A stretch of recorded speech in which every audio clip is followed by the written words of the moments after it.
بسم اللہ الرحمن الرحیم، اللہ کے نام سے جو رحمان اور رحیم ہے۔ وَلَقَدْ يَسَّرْنَا الْقُرْآنَ لِلذِّكْرِ فَهَلْ مِن مُّدَّكِرٍ۔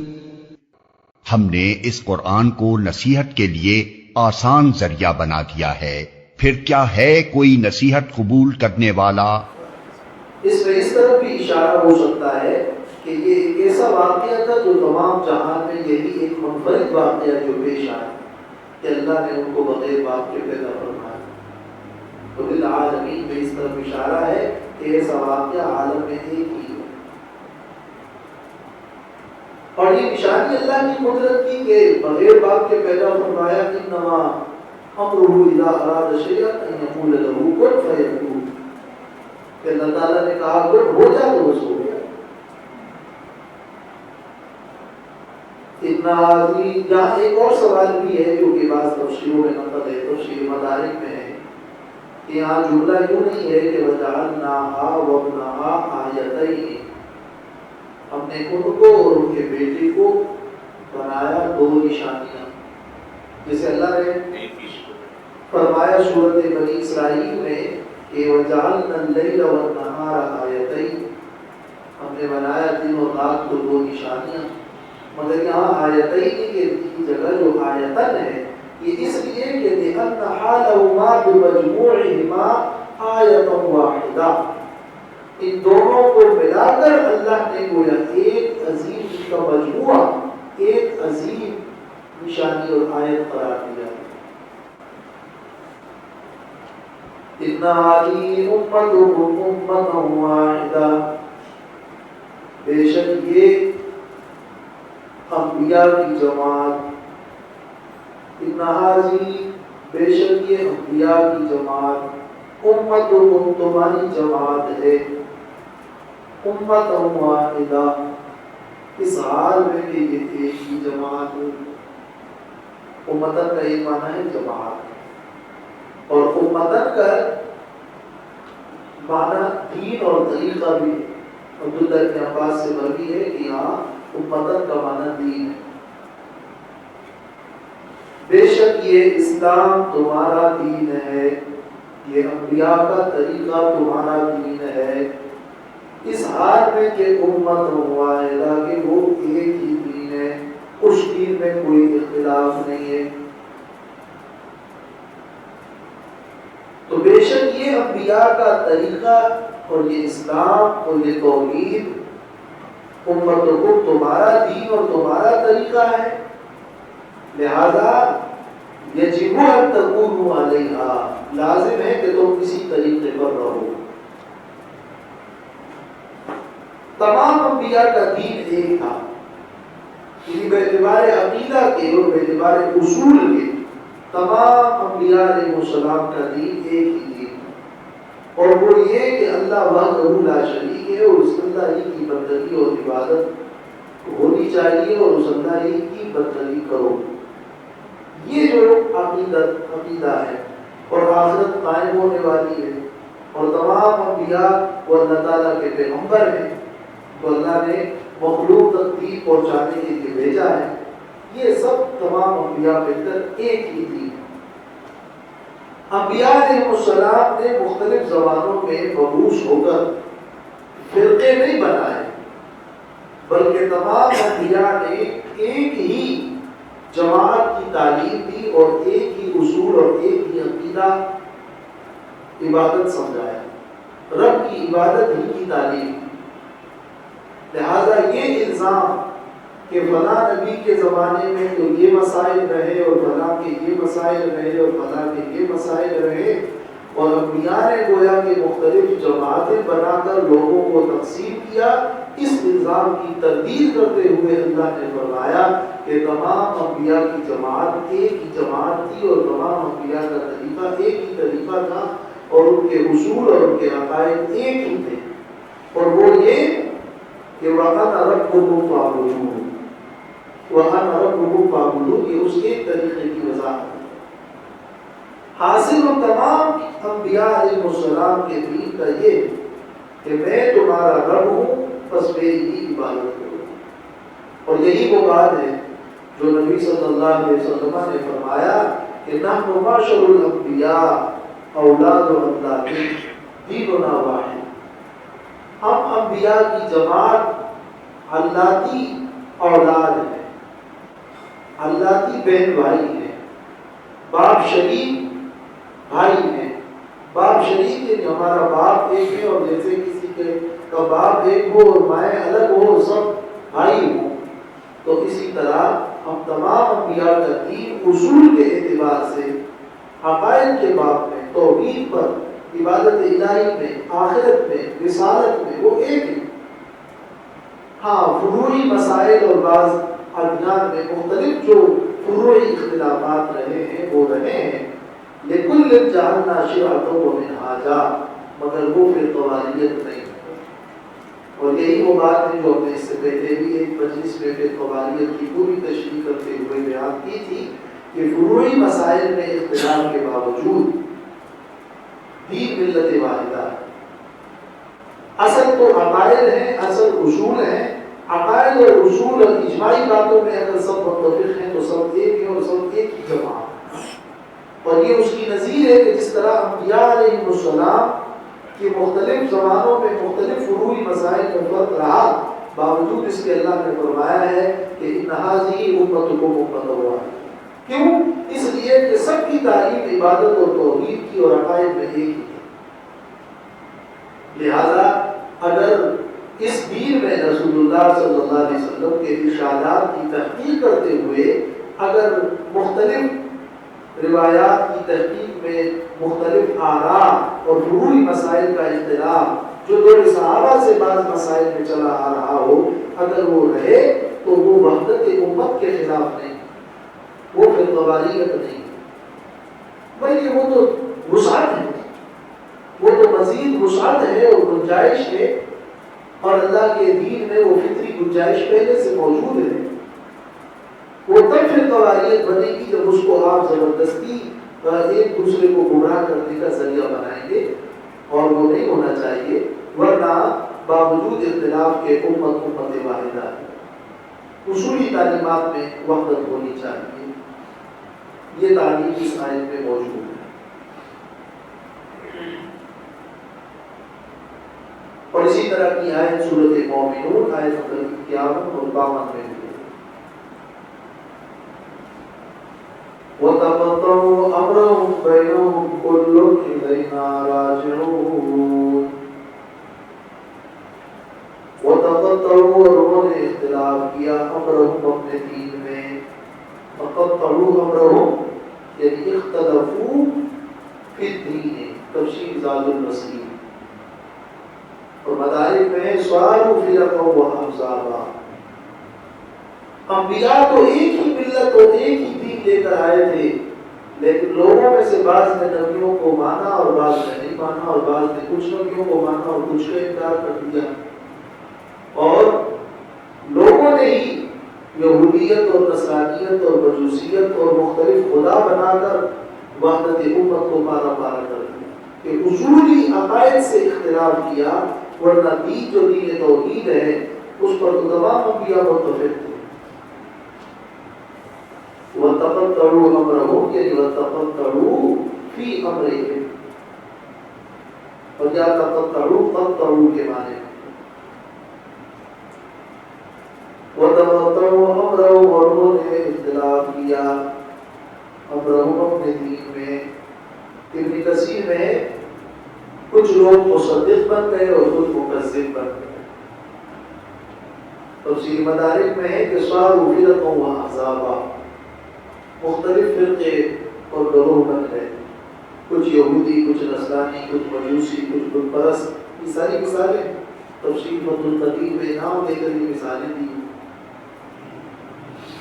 بینہم اپنے درمیان، کل الینا راجعون، ہر ایک ان میں سے، کل یعنی کل واحد من الفرق، ان فرقوں میں سے ہر فرقہ، ہر جماعت ہماری طرف لوٹنے والی ہے، راجعون، بس ہم انہیں ان کے اس اختلاف پر سزا دیں گے، جو اختلاف انہوں نے اصول میں رکھا ہے اس پر ہم سزا دیں گے، ہماری طرف پلٹ کر آنا ہے۔ کہ انہوں نے انبیاء کی اس وحدت اور اصولی عقائد اور اصولی باتوں کو کیوں اختلافی بنا؟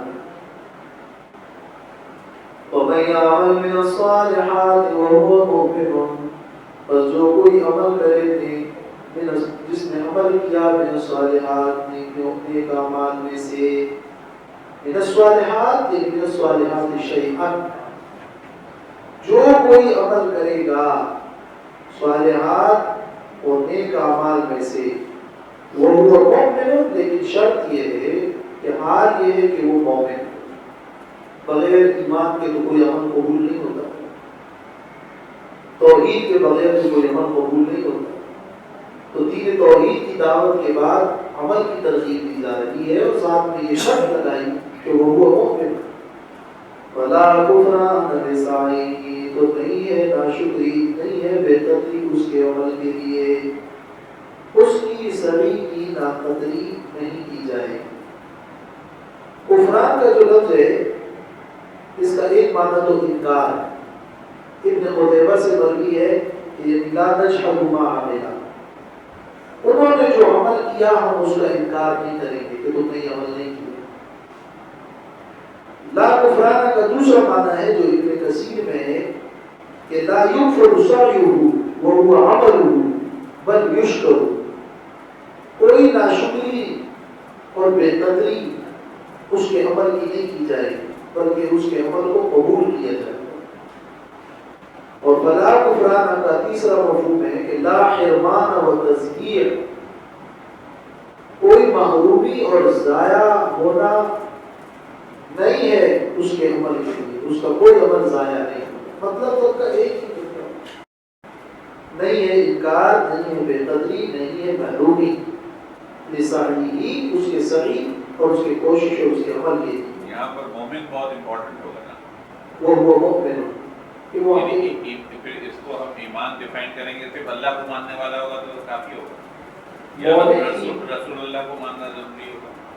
مومن کا لفظ جو ہے یہ اپنے لغوی معنوں کے اعتبار سے تو صرف یقین کرنے والے کو کہتے ہیں، لیکن شریعت اور قرآن کی اصطلاح میں جہاں مومن کا لفظ استعمال ہو جائے تو اس کا مطلب ایمان شرعی ہوتا ہے، اور ایمان شرعی اسی ہی کہتے ہیں کہ جو بدیہی طور پر دین کی باتیں ہم تک پہنچی ہیں ان سب کو دل سے مان لینے کا نام ایمان ہے۔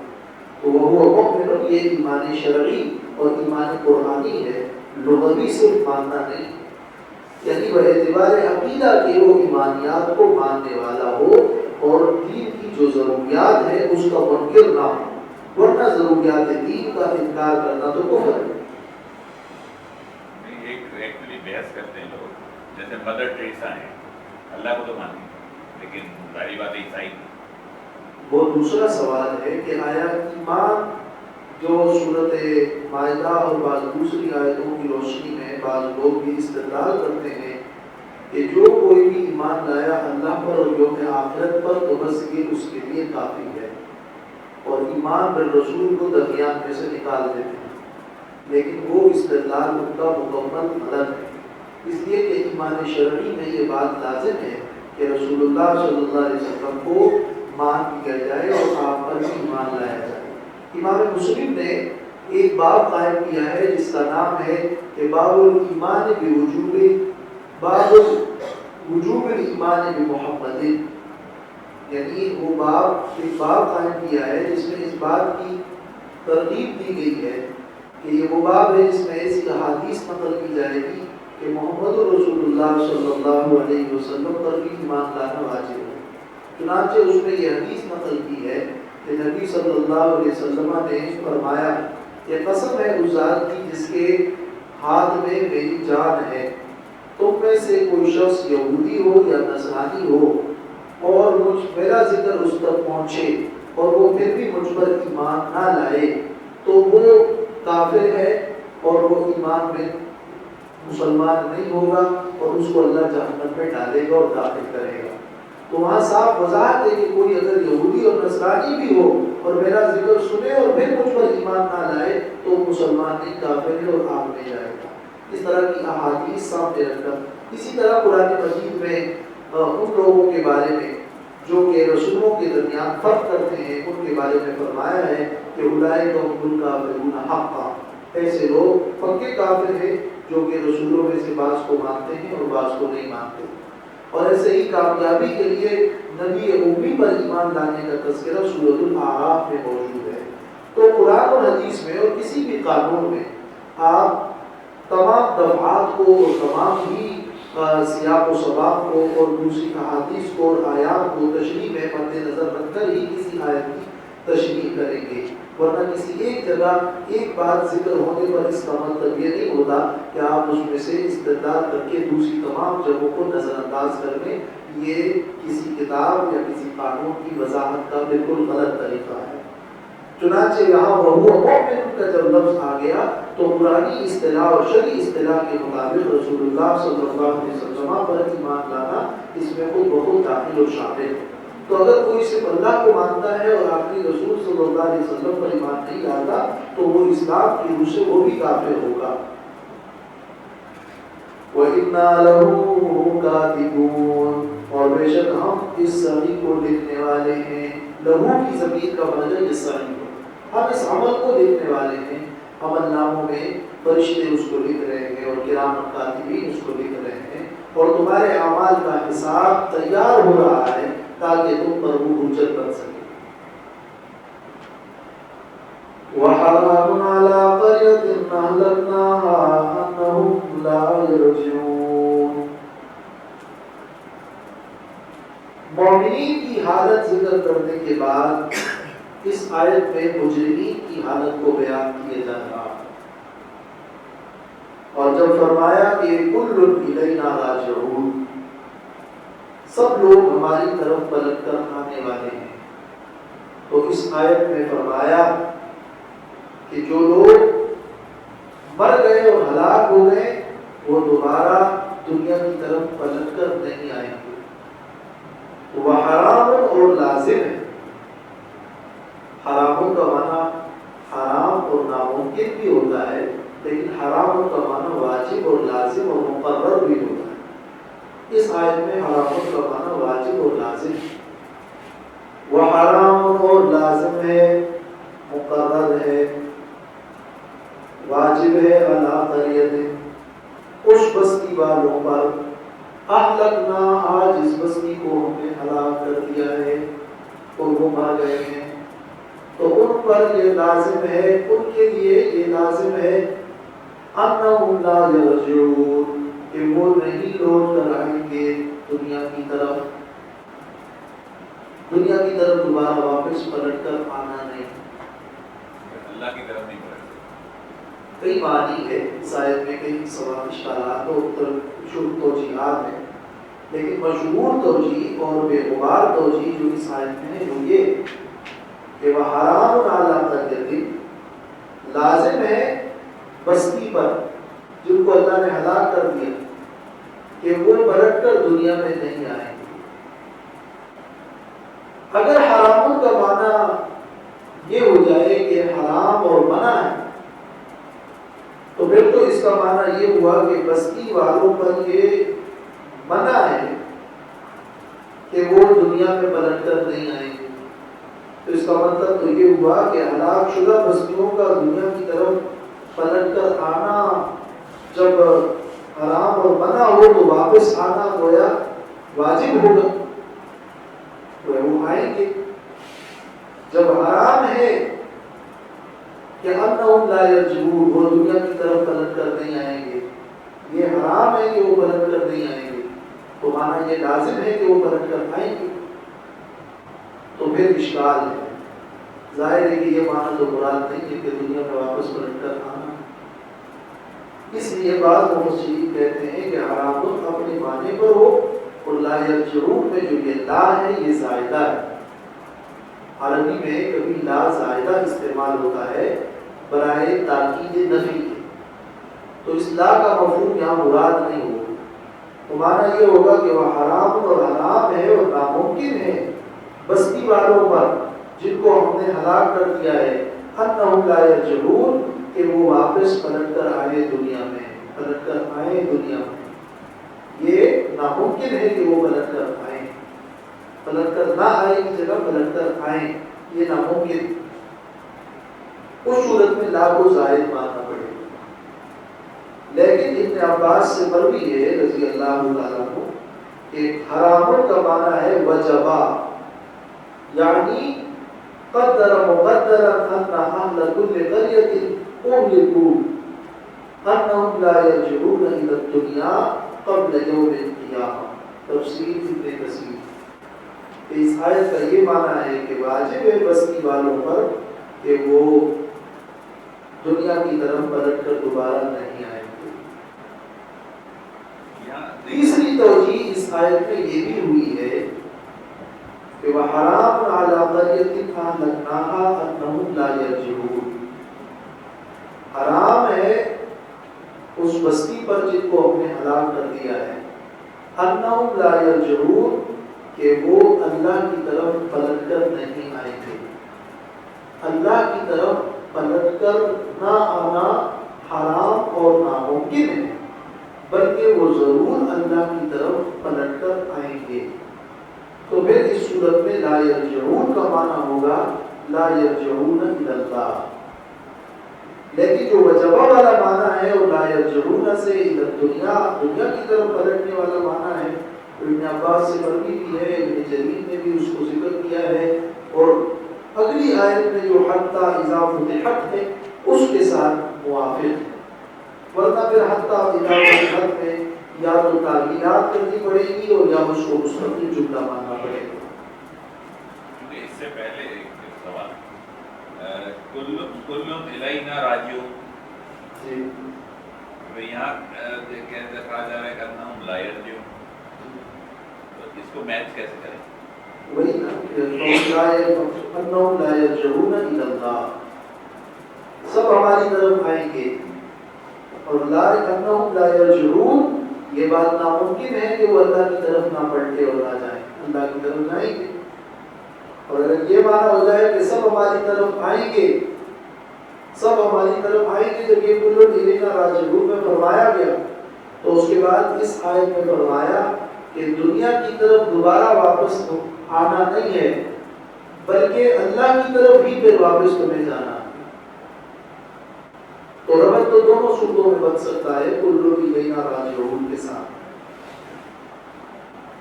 تو اس اعتبار سے یہ آیت مشکل ہے کہ اس میں انہم لا یرجعون.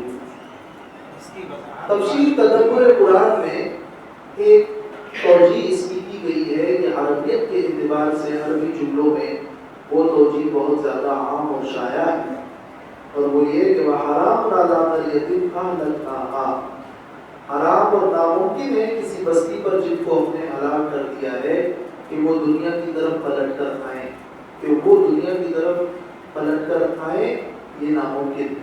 یہ بات یہاں ختم ہو گئی. اور پھر وہ جو درمیان میں جملہ ہے کہ وہ دنیا کی طرف پلٹ کر آئیں اہلکناہا کے بعد، اس کے بعد یہ جملہ الگ ہے کہ انہم لا یرجعون، بے شک یہ لوگ پلٹ کر نہیں آئیں. حرام ہے کہ وہ پلٹ کر آئیں، وہ پلٹ کر نہیں آئیں.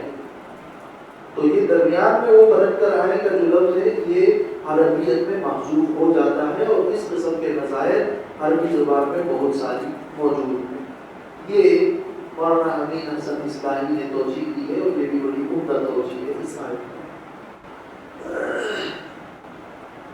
تو اب آیت کا حاصل تو یہی ہے کہ ایک نہ ایک دن اللہ کی طرف پلٹنا ضرور ہے اور دنیا میں واپس آنا نہیں ہے. اور یہ دونوں باتیں اپنی جگہ صحیح ہے. یہ تو صرف لفظی اشکال ہے کہ چاہے معنی آپ حراموں کا وجبہ کر لیں یا حراموں کا حرام اور ناممکن کر لیں، دونوں صورتوں میں جو مفہوم ہے اس پر کوئی اثر نہیں پڑتا. مفہوم یہی ہے کہ اس دنیا میں پھر نہیں آنا، لہٰذا جو کرنا ہے وہ کر لو. اور مفہوم یہ ہے کہ اللہ کی طرف پلٹ کر جانا ہے، لہٰذا وہاں کے لیے تیاری کر لو. حتیٰ اذا فتحت یہ لا یرجعون سے متعلق ہے، یعنی یہ اس وقت ہی تمہیں دوبارہ پلٹ کر آنا ہے جب قیامت آئے گی، اس سے پہلے نہیں. تمہاری جسم سے جو روح نکل چکی ہے وہ نکل گئی، اب یہ روح دوبارہ جسم میں ڈال کر پھر سے تم سے جو حساب کتاب ہوگا وہ اس وقت ہوگا جب قیامت آئے گی. اور اس درمیان میں جو برزخ کے معاملات ہیں، وہ برزخ کی سزائیں وہ حق ہیں، مگر وہ اس طرح نہیں ہے کہ روح کو جسم کے اندر ایسا ہی ڈالا گیا جیسے اس دنیا میں، اس کی کیفیت یہ نہیں، بلکہ سزا روح کو مل رہی ہے جس کا ایک تعلق ہے جسم سے، اور جسم پہ اس کی سزا اور جزا مرتب ہو رہی ہے۔